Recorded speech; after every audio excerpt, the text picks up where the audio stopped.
Chance পেয়েছো মিঠু, এটা তো ট্রেনিং অর্ডার। আরে ম্যাডাম, ট্রেনিংটা হয়ে গেলে তো আমাদের বিয়ের লাইনটা ক্লিয়ার হবে। না হলে না শ্রীকৃষ্ণ চৌধুরী বিয়েতে রাজি হবে, না সুদাম দাশগুপ্ত। বিক্রম বাবু, আমার ব্যক্তিগত জীবন নিয়ে আপনি অনেক কথা বলে ফেলেছেন। You have cross the limit. I say stop the car. গাড়ি দাঁড় করান। বিক্রমের মতো বিজনেসম্যানকে বিয়ে করলে তুমি সুখীই থাকবে। Yes. How dare you.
You are Mr. Vikram Chakraborty.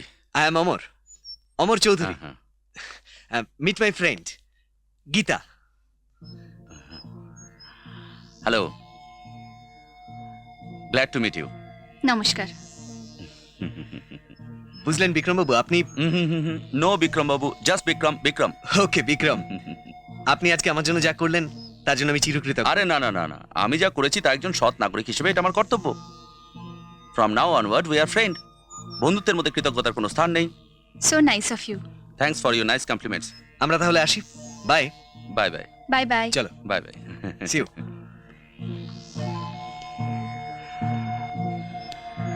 Gita, nice name. তোমার নামটাও তোমার মতো সুন্দর, আমার ভালো লাগলো। বস, তোমার রোলটা ঠিক বুঝতে পারলাম না তো। আমাদের পাঠিয়ে আমাদেরই পেটালে। সব কাহিনীর একজন নায়ক থাকে আর একজন খলনায়ক, কিন্তু অমরের জীবনে এখন আমি নায়কের বেশে খলনায়ক হয়ে ওকে ফিনিশ করে দিতে চাই। ফিনিশ। তোকে তরকারি দেব? না। নিবি না?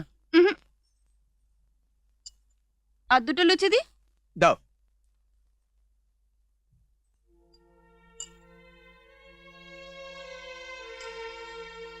নে, আর দুটো লুচি নে। না না না না, আমায় না। খা না। পেটুকটাকে দাও, পেটুকটাকে। কি বললে? আমি পেটুক? পেটুক নয়, পেটুক। ঠিক আছে আমি পেটুক, কিন্তু তোমার এসব খাবার ফেলা একদম চলবে না। ডিম, লুচি, ফল, মিষ্টি সব খাও। না গো মা, ওকেই দাও। ও আইএস অ্যাপিয়ার হচ্ছে তো, এখানে না কি ওখানে বইয়ের পাতা খাবে? ও মা, পেট ভরে খেয়ে নাও বাবু।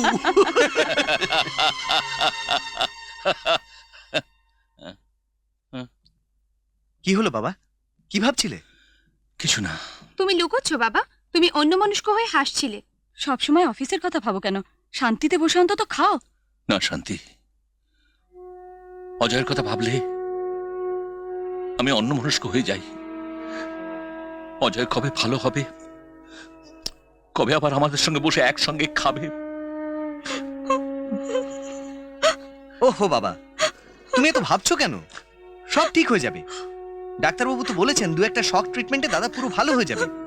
তাছাড়া আমি তো আছি। মা, কেঁদো না মা। তোমাকে কাঁদতে বারণ করেছি না মা? মা হলে বুঝতে পারতিস অজয়ের কথা। ছি মা। আমার ছি। বাবু, আমার বাবু, আমার বাবু, কি হলো রামু কাকা? তোমার নামে রেজিস্ট্রি চিঠি এসেছে। হ্যাঁ। হ্যাঁ না, দস্তখত করে দাও।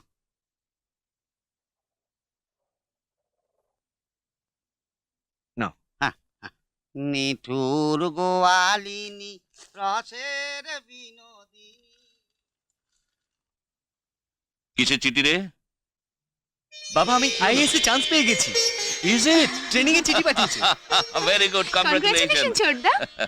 Thank you. মা, আমিও বাবার মতো আইএএস হচ্ছি। সবই ঠাকুরের কৃপা।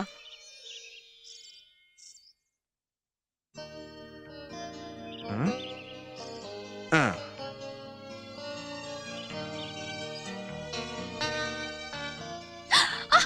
আমার চোখ টিপে ধরবে না। ভয় পেয়ে গেলে নাকি? আমি না তোমার অমর? দেখো, আমার চোখ বন্ধ করলে আমার ভীষণ ভয় করে, মনে হয় অন্ধ হয়ে গেছি।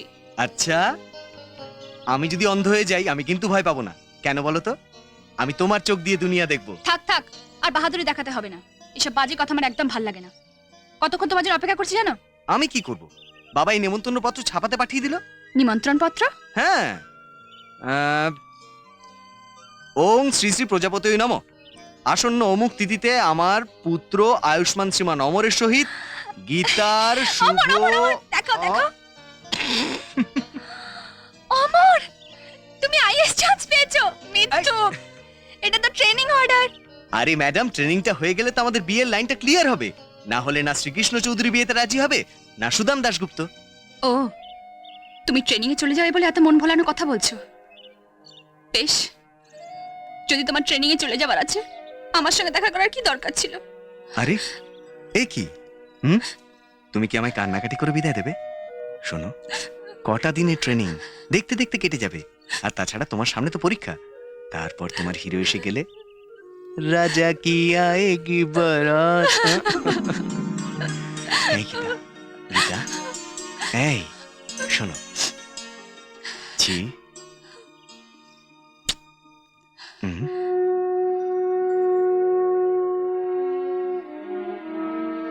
না দাদা, দাদা,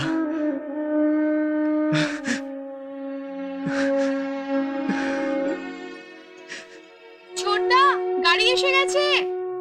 হ্যাঁ আসছি, আমি আসছি দাদা, আসছি।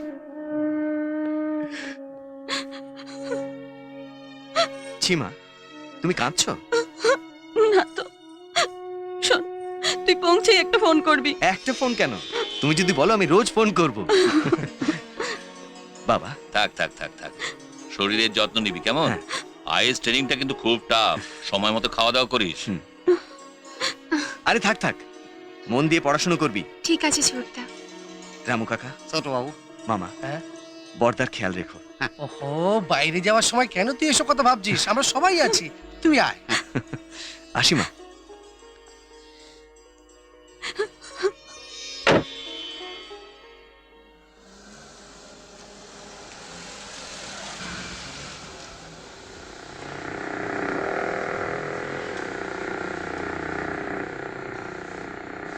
অটো, অটো, এই auto. ধুৎ।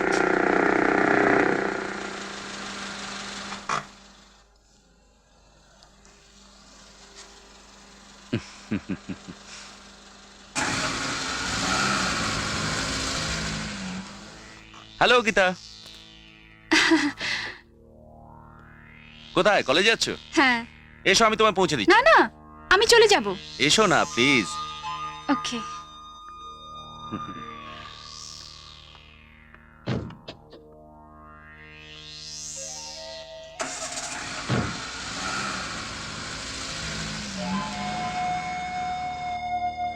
If you don't mind Geeta, তোমাকে একটা কথা বলবো। বলুন। বলছিলাম কি, তোমার কলকাতায় জন্মানো উচিত হয়নি। কেন? কলকাতা খারাপ কি? আমার গর্ব যে আমার কলকাতায় জন্ম হয়েছে। না না, আমি সে কথা বলছি না। আমি বলছিলাম যে তোমার যদি এখানে জন্ম না হয়ে হায়দ্রাবাদে কিংবা বম্বেতে জন্ম হতো, বা ধরো তোমার ব্যাঙ্গালোরে পড়াশোনা হতো, তাহলে তুমি নিশ্চয়ই মিস ইন্ডিয়া, এমনকি মিস ইউনিভার্স পর্যন্ত হতে পারতে। ও মাই গড। আরে না না, আমি একদম ঠাট্টা করছি না। ছাড়ুন, অন্য কথা বলুন। আমি জানি তুমি অমরকে ভালোবাসো, কিন্তু ওকে যদি বিয়ে করার কথা ভাবো তুমি ভুল করবে। প্রথম কথা, শ্রীকৃষ্ণ চৌধুরীর মতো একজন বরেণ্য সেক্রেটারি একটা কেরানির মেয়েকে বৌমা বলে মেনে নিতে রাজি হবে না। ধরো যদি বিয়ে হয়েই গেল, অমরকে বিয়ের পর তোমাকে অনুতাপ করতে হবে, কেননা তুমি তো আইএএস অফিসারদের লাইফস্টাইল জানো। ক্লাব, মদ, ফুর্তি নিয়ে তারা সময় কাটায়। তখন তোমাকে ছেড়ে সে অন্য কাউকে নিয়েও থাকতে পারে। বিক্রম বাবু, আমার ব্যক্তিগত জীবন নিয়ে আপনি অনেক কথা বলে ফেলেছেন। You have cross the limit. I say stop the car. গাড়ি দাঁড় করান। তুমি রেগে গেলে গীতা।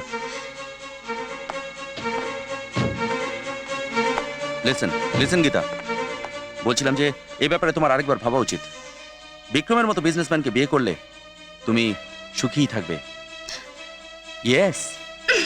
How dare you!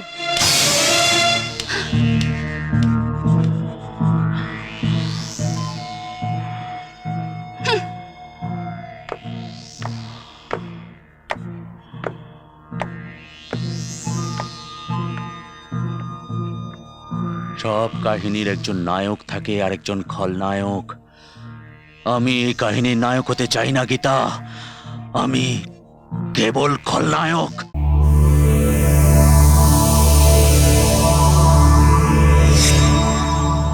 এরকম আরো অনেক সিনেমা দেখতে হলে ডাউনলোড করুন ক্লিক অ্যাপ।